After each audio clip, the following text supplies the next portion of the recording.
Journeys Ahead 2 Lineage Chapter 8 The Ancient Beast. Written and narrated by T.S. ProArt.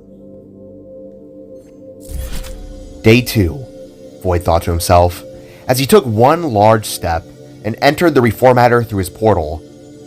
It was early in the morning, earlier than it had been the previous day. The air had been full of winter chills, as the sun just barely peeked itself over the horizon. Everyone back at Aurora was well and sound asleep, while Void himself couldn't even get a wink of it. He was eager, desperate, hopeful. So many things he was, but most of all, determined. Marching before the matter vat, Void found there to only be one spark active at its front. The big, bulky, and quiet spark that went by Talos. Everyone else was missing. Even Matira wasn't on standby. "Morning, Talos," Void greeted, leaving the large yellow spark to gruff out a Looking around the ship, Void was able to see that most of its lights had dimmed. It was actually pretty dark. He was extremely early, Void now seemed to realize. The other sparks were probably resting as well, he thought. "Is everyone asleep?" Void gently questioned as he stood beside Talos and looked upon his side, seeing the very tired and very empty-looking face. He answered in a dry tone while typing away into the Mattervat's computer system. Gotcha. Hey, I don't think we've properly met yet. You seem to be a quiet type, which I can understand. I was like that once. Now look at me." Void babbled as he tried to spark up a conversation with his fellow companion. Talos, however, didn't respond. He just continued to work on his lonesome, leaving Void in an awkward wave of silence. "Okay, then. I get it. It's all good," he muttered, before feeling truly awkward. Void couldn't really pinpoint it. Out of all the sparks he had reunited with, Talos, for some reason, just seemed off. Void didn't know if it was just the fact that half of his face was covered by a steel plate, or if it had just been the emotionless manner he went about things with. Either or, it just made him a bit tense. I can come back later if you need some space," Void said, breaking the silence, while the other spark halted in place, huffed, then turned. "No. You could be of use," the big spark said, wording his sentence in a way that made Void feel a bit off. Okay. How so?" he nervously asked back. Lifting his sharp-clawed hand up into the air, Talos projected a hologram that showed Earth. From it, he zoomed in upon a new sector of the world, one that had a land-sized skeleton of some kind of beast. The skeleton was known as the Great Remains on Earth, displayed promptly within its hologram. It was the deceased remnants of a giant primordial creature that once roamed the planet. The monster was so big that when it died, its remains became a landmark in and of itself, a literal continent. Its large Tyrannosaurus Rex-akin skull rested with its jaw dislocated within the ocean, creating two large islands. Descending into the sea behind it, they could see its neck and ribcage fading into the water before re-emerging out as the tail near on the other side of the continent beside it. This was the greatest wonder of Jaida's world, a gateway showing an image of what had once been. "Afoya's great remains? A conductor?" Void asked as a light flashed on and off upon a sector near the skull's gigantic eye socket. "Yes. You know this world. Lead me through. You are my guide," Talos stated in his dry tone as he turned and shot open a portal akin to Matira's, making Void rather curious. "Oh, well, unfortunately, I haven't been to this place yet, but I've always wanted to go," Void revealed as he awkwardly followed Talos, who seemed to just want to get things over with. "Oh, okay. You just lead the way yourself, then," Void mumbled as the both of them crossed through and entered a very interesting environment.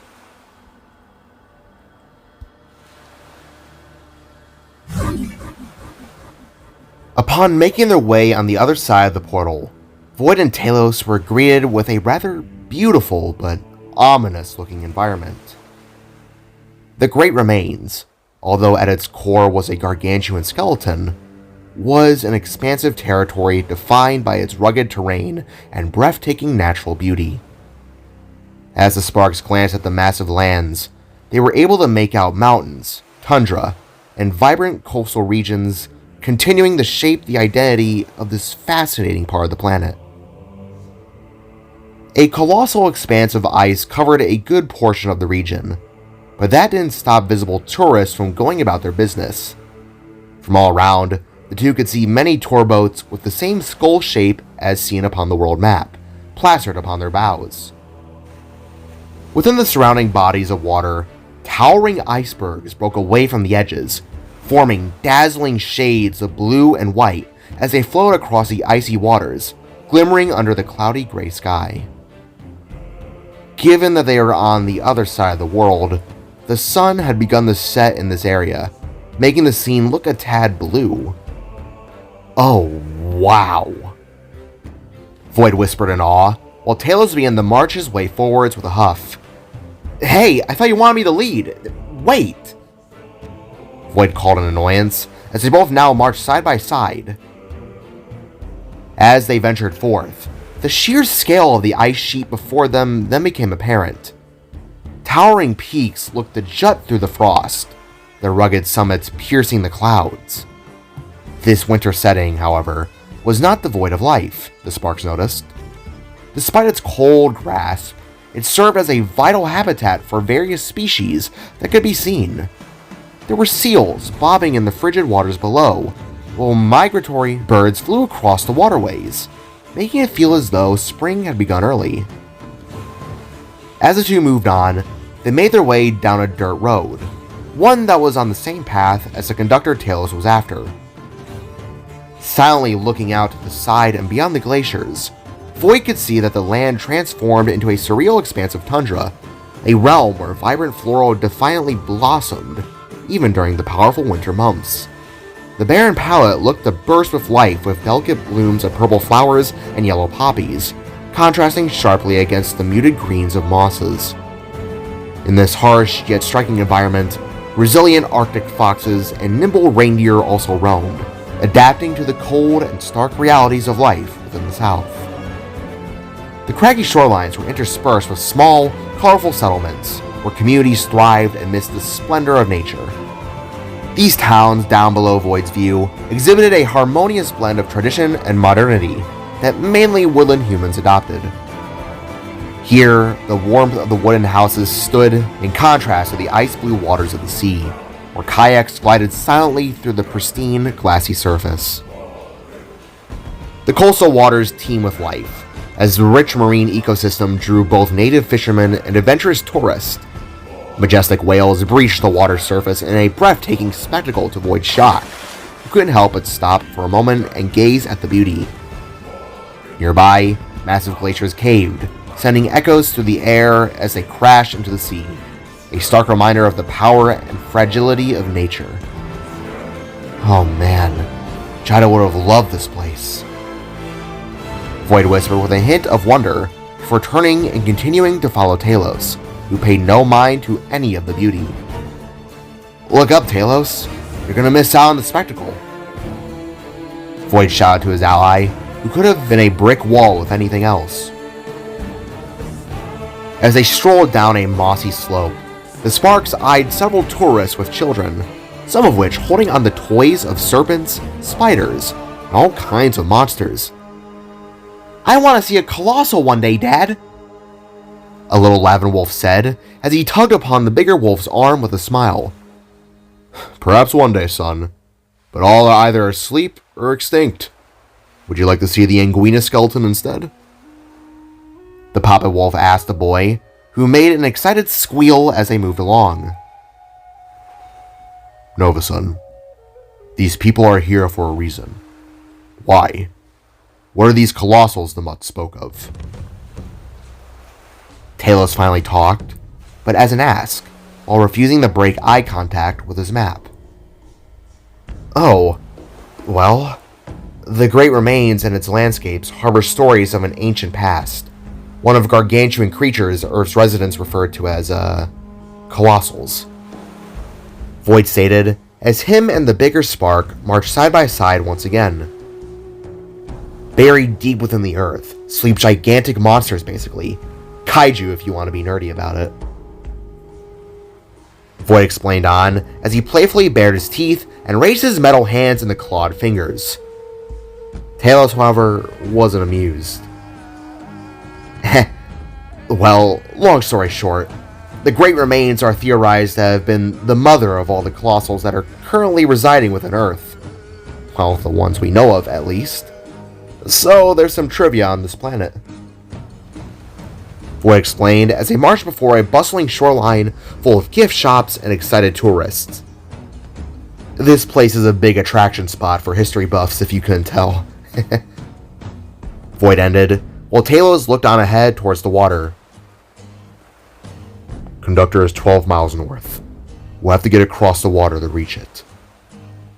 Talos stated, as he raised his arm, only to see that the portal device within was recharging. He gruffed, while Void, tempted to, didn't want to waste a charge of his own, just in case things got hectic with the conductor. Hey, I got some cash. Let's take one of those boats and get across. Void stated as he gestured to a tour guide's boat that was accepting passengers. Squinting, Talos sighed under his breath and began to march his way to the ship that looked to sink at any given moment.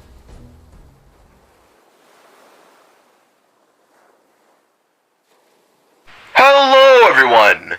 Thank you for choosing today's ride across the Great Remains. My name is Rick, and I will be your guide. The captain of the boat called out for everyone to hear as the craft rocked up and down upon the crystallized, splashing waves below. Before the speaker sat a group of people, most of which were woodland humans. This is what Void was able to estimate while he and Talos sat in the back of the boat, tuning out the tour. The breeze was brisk and sharp. It slapped the duo in their faces, feeling as though the freezing water itself was being doused on their skin. Lovely weather, huh? Void asked with an elbow nudge, trying once again to make conversation. But Talos, he was still as stone cold as he was from before. He went, while continuing to gaze at his map. Biting the inside of his cheek, Void felt as though he should continue at least to try and be friends with Talos. Sure, he never knew him beforehand, but Void didn't care. For all he knew, Talos and the other Sparks were the only ones he would come across. Keep trying, he told himself. Disengaging his map and then reaching into his cloak pocket, Talos once again took out that mysterious photo from before, only for it to suddenly get taken by the wind. No! He cried as it spiraled overboard. Thankfully, with one extended limb and snag in his fingers, Void caught the slip of paper before it was lost forever. Got it! He said with a smile, whilst retracting his limb back to normal. That was a close one. Here's your... As Void lowered the image down, he was able to make out the exact details within it, and what he saw made his heart shatter. The image was taken from a Polaroid camera, a small rectangular white piece with a squared picture within. Looking back at the spark were three people. The first was Talos, whose face was whole and smiling. Beside him, a Sparket, yellow too, and tall with 4 arms. Her eyes were a green that matched a dress of similar shades. And standing before them, with a big, toothy smile and spark cat in her hands, was a little girl, looking to have been no older than 10.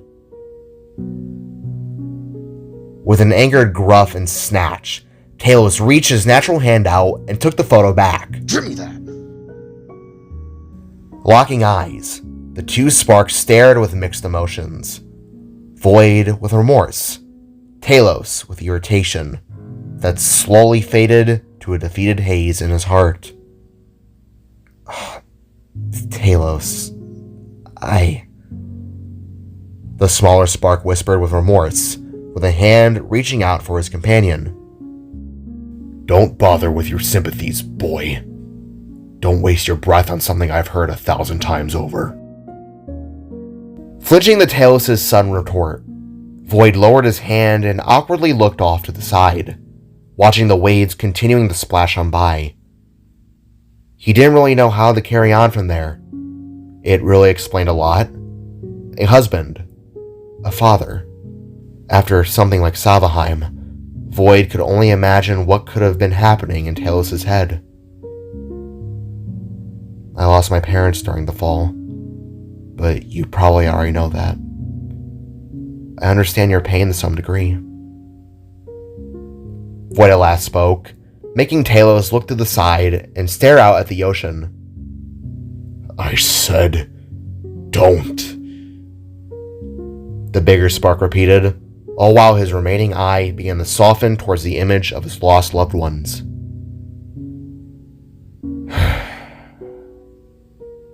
It was her birthday when it all fell apart. My little ones. Turning back to the spark, Void stared with a stern expression as Talos began to open up. We were having breakfast at that old fancy diner that was near your school. My treat. And before I knew it, they were gone. Looking down at his robotic hands, Talos took in another long breath as the memories of years past began to flash in his brain. A giant, shattered, purple-green, multi-dyed freak took them away, turned them into little crystals right before my eyes. I tried to help, but... Reaching up, Talos gently caressed the side of his face with his more mechanical robotic hand, clawing the metal plate that glinted in the faint light. As he did so, Void just hung his head low in remorse. They were all I had.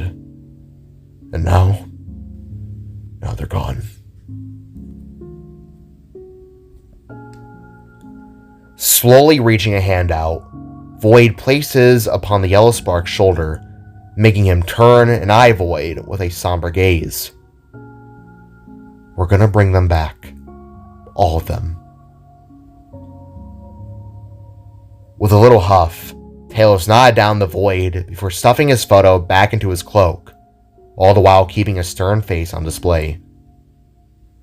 I know. And I'm not gonna stop at nothing until they're back in my arms. No matter what. With a sudden shift and sway, the boat halted upon a dock. This area they stopped at led into a large expanse of boulders, gigantic bones, and a massive pool of water, which in actuality was a great lake of earth. This lake, in quotations, could have been seen from the map. It was actually the eye socket of the gargantuan skeleton the sparks walked upon. That's how massive the creature was in perspective. An eye that was so big, it took up a little portion of the planet's water spots. As everyone got off the ride, the tour guide went on to explain things that the two sparks didn't pay attention to. Instead, they began marching towards the very lake itself. This way. Talos gruffed, while Void took in the scene. The bones he had noticed were like trees, a bunch of ribs, femurs, and remnants of ancient beasts long since passed.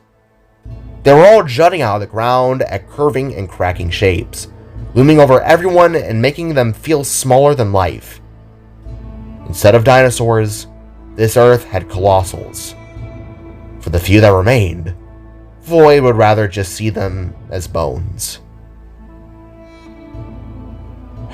It's in the lake, too far below. If we were to dive in, the water pressure could crush us, Talos stated as he transformed his left, modified arm into what almost looked like a t-shirt cannon used in sports events. Are you kidding? Got a plan? Void asked, as Talos suddenly shot a glowing rocket of light that curved high into the air and plummeted back down with a heavy splash from afar. Turning their heads to the audible sound of a gun being fired, the visitors of the Great Remains all eyed Talos as Void did the same, completely taken aback by his action. My depth charge should release a pulse strong enough to dislodge it. Given that it hasn't moved, I doubt it was able to transform into anything lethal.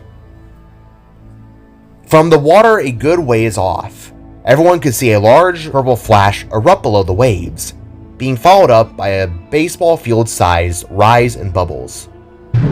Jeez, okay. Maybe give some warning next time. We don't want to scare people here. Void replied, while scratching the back of his head, feeling a bit odd by the sudden act of Talos. Not my world, not my problem. Closing his mouth to the sudden cold remark, Void simply eyed Talos from the side, and then craned his eyes back forwards. At this point, Void was ready to give up with the small talk. His fellow Spark was definitely not someone that would easily click with him. But that was alright. Everyone grieved differently, Void remembered. Perhaps one day, Talos would come around. But for now, it was time to wait on the conductor.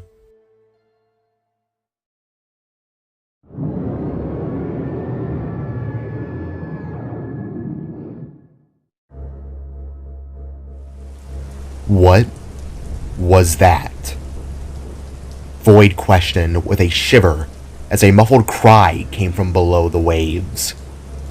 With a sudden alertness in everyone's hearts, they all craned their sights towards the bubbling water, having heard the sound as well. Was that a whale? A man asked from the back. What did you do? The tour guide from earlier called, as he and the other tourists began to approach the water's ledge. The sound then suddenly came again, louder and more audible than before. The lake's waves suddenly began to shake and ripple from the noise that was without a doubt some kind of roar. It was the call of some kind of creature, a giant. Feeling a cold sweat beginning to pour down his brow, Void continued to watch and feel dread as the soothing waves began to grow more violent. The cold gray skies above then began to drop a mixture of snow and rain, sleet-like ice that looked to have come from nowhere. Talos? Void asked in a nervous manner as he slowly began to deploy his battle helmet. Talos, however, remained calm and still, only staring forwards with the slightest squint in his eye. Without warning, the water erupted into a violent surge, a towering wall of aqua colliding violently with itself as the outline of something massive began to emerge. Like a giant inchworm, a shape that was a mixture of bright scaly teals and glowing reds hopped up and down. An audible gasp came from the tourists as boats were knocked aside and across the waters, some even getting tossed. With one final leap and rise, a gigantic serpentine-shaped beast emerged. This was no ordinary creature. Its scales glistened with iridescent teal hues, a spectrum of greens and blues that seemed to change with every movement the Titan made. Upon its underbelly was a maroon-looking type of skin, so sharp that it looked as though that would cut through cruise ships. Its gigantic head then sliced through the surface, revealing rows of knife-like teeth and multiple red eyes the size of small cars, gleaming with a malevolent intelligence. Around its head and along its shimmering back were glowing flower-looking fins that sent surges of ruby-red power coursing through its body. It was a colossal. A serpentine colossal that to Void and Talos' dismay had the conductor lashed around its forehead, the one that was a cherry black glowing color. As the serpentine coiled and writhed, the sound of crashing waves and splintering wood filled the air. Boats nearby capsized, their passengers screaming in terror as they were tossed into the churning lake. The serpent, oblivious to its surroundings, let out an earth-shaking roar that resonated like thunder across the coastline, sending shockwaves through the small towns and those clustered along the shore before the monster's might.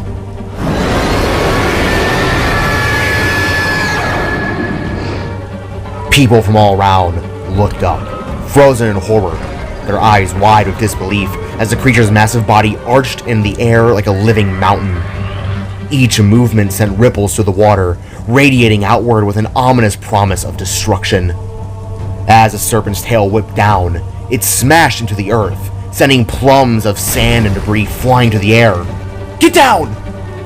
Void cried out as he quickly dove and saved a mother and her baby right before the debris could crush them. As the noise of wood and stone shattered, it caused everyone to suddenly awaken from their trance. "Run!" a man shouted, which scattered everyone besides the Sparks into a frenzied panic, scrambling for safety as the monstrous beast towered above them all. The serpent, a titan of primordial rage, carried the promise of mayhem, and in its presence, the illusion of safety was shattered like glass. As Void began to scramble and help people get to safety, Talos simply didn't move or flinch.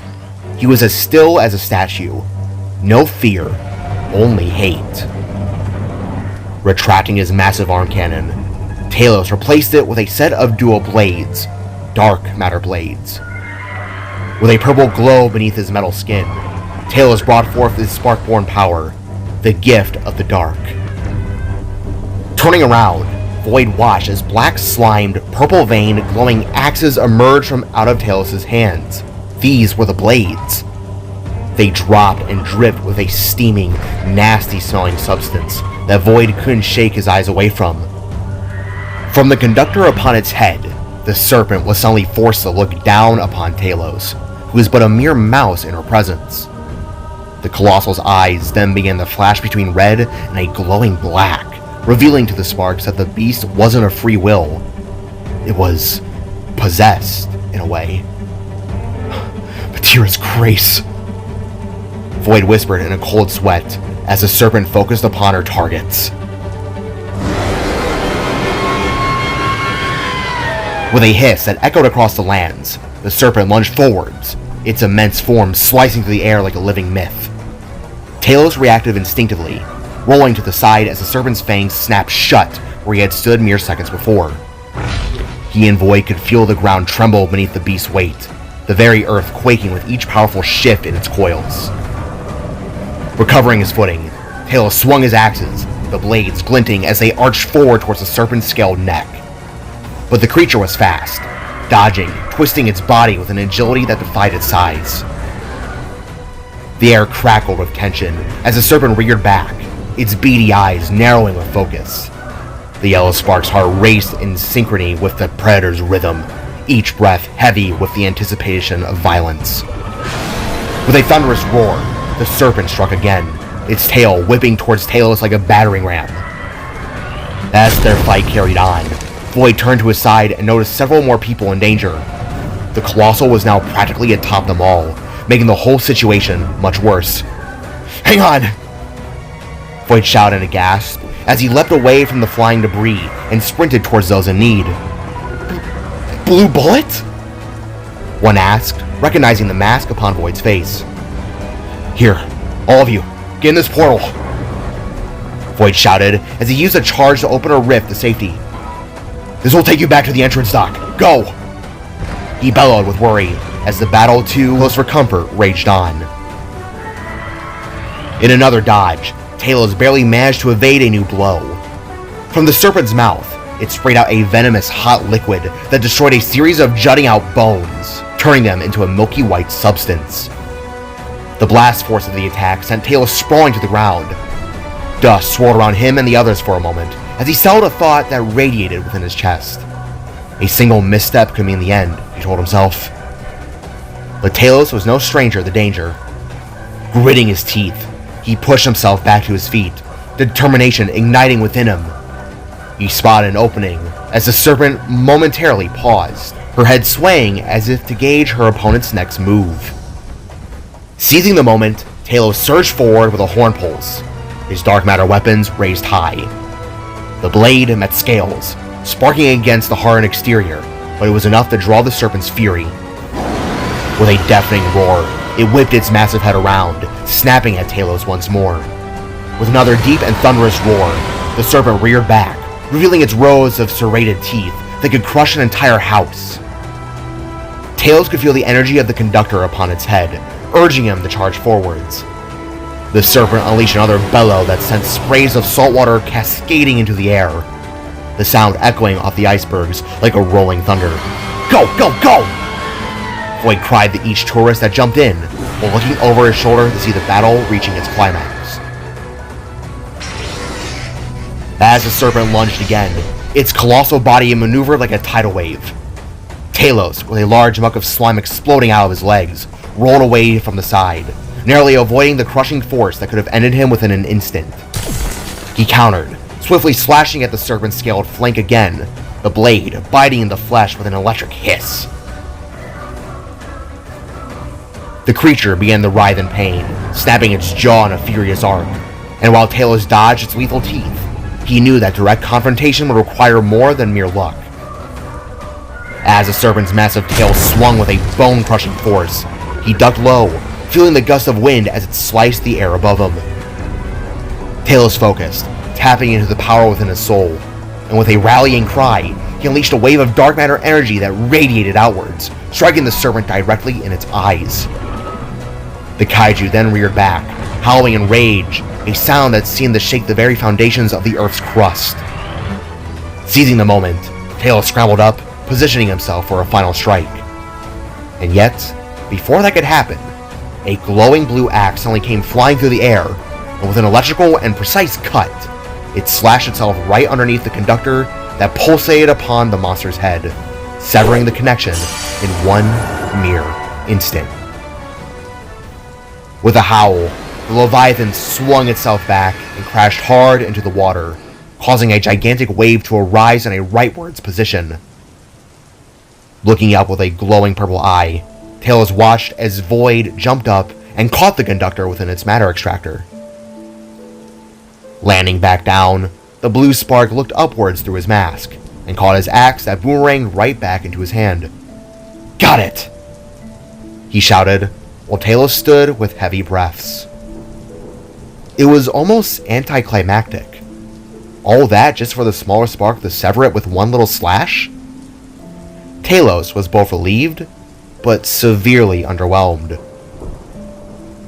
Disengaging his dark matter to the Void's inner disgust, the spark glared down upon him and nodded his head, until suddenly, the people of Earth howled with thanks and love towards the sparks. In their eyes, they had saved them. Those within the water were quickly rescued via safety choppers and water-based woodland humans, while those on land emerged from hiding spots and the like.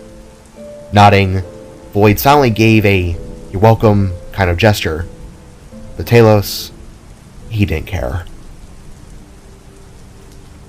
Suddenly from behind, the waves began to stir again, causing an instant panic to arise. Whirling around, the sparks watched as the Leviathan slowly raised its head out of the water and leaned down upon them.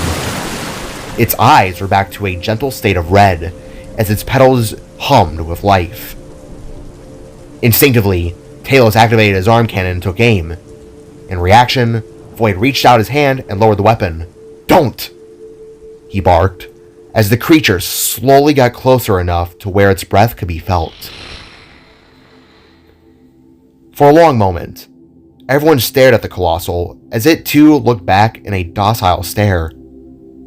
Then, with a gruff that almost sounded as a thank you, the monster slowly raised itself back up and plunged itself back into the lake, free from the conductor's control and free to live its life from a long, long slumber. Awesome, Void whispered with a smile as the two of them, as well as the tourist, watched the big beast dance and sway itself through the waves, happy to be free.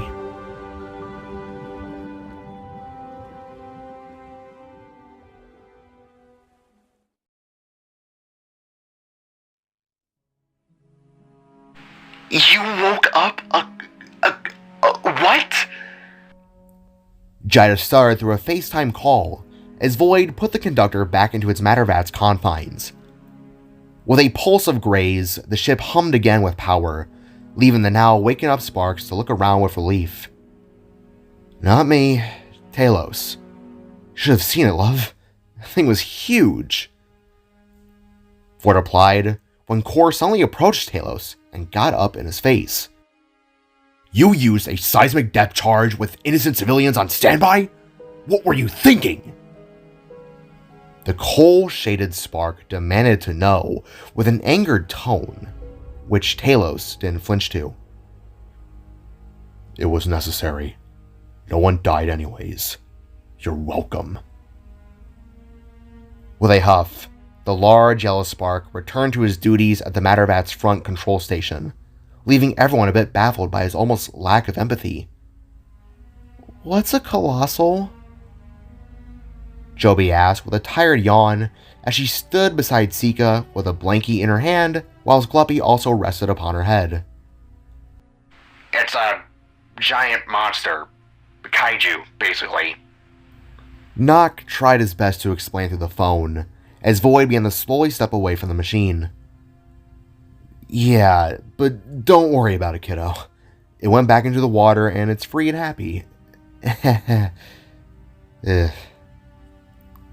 Void did his best to reason, as Joby stood with a nervous look on her face. It matters not. Well done, both of you. Matira congratulated with a small hand gesture and nod, leaving Void to nod too, as well as Talos. We are well underway in finding the others. Much repairs are still needed, but soon we will be back on track. Would you care to help some more later on today, Nova-san? Matira then questioned the Void, who simply smiled with a sigh and nodded. Sure, but let me go see my wife and family first. Walking over and nodding down the Void, Core gestured with his hand, letting the little Spark know that he can leave. Take as much time as needed. You're not obligated to do this work for us, you know. The orange Spark reminded, to which Void shrugged. Alright, told ya. I'm helping you all see this through. With an ending shoulder nudge, Void shrugged Core off, waved his hand, and then left through a portal, leaving the Sparks back on their lonesome. You have a good brother, Core. A very good brother. Matira said with a hand to his shoulder. Damn right, Core replied, while smiling at the fading blue light.